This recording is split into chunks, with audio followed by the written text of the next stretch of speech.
So we got the jobs report that shows the jobs that were gained and lost, the unemployment rate, all of these numbers, and it was surprisingly positive. I hear a lot of times when we get numbers like this that come out, people say, what do you mean?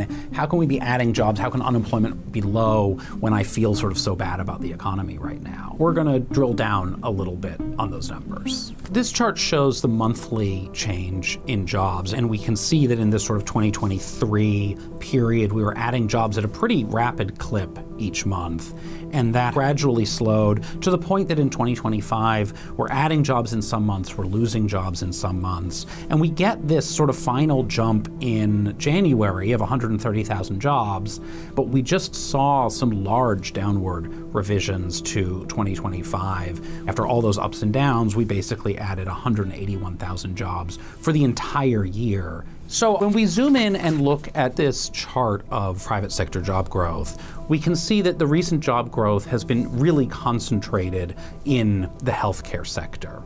If you eliminated healthcare, we basically would be seeing no job growth at all in the private sector. Much smaller than that, but still positive, we see leisure and hospitality. This is restaurants, hotels. The construction sector is adding jobs, but mostly in the non-residential area. Some of this may be AI data centers getting built, but none of these rival the size and scale of the healthcare gains that we've seen over the course of the past year. In many ways, it's a pretty good area for growth. We just require more healthcare workers as the population gets older. And at least parts of it seem like they're pretty immune from the looming effects of artificial intelligence. AI is not going to come in and take care of your aging grandfather. But it also means that we are increasingly dependent on this one sector. And if that sector falters for any of a number of reasons, then the rest of the economy is really not adding many jobs to make up for it. So when we look at this chart of job losses by industry, we see the industries where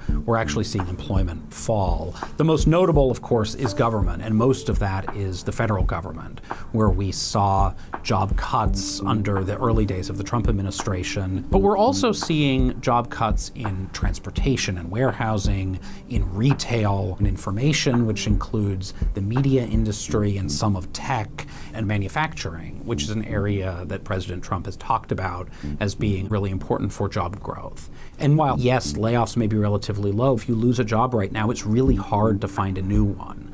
That doesn't feel like a strong labor market. Broad numbers obscure a lot of complexity beneath the surface. But once you drill down a little bit, it's more complicated and for many households, more of a struggle.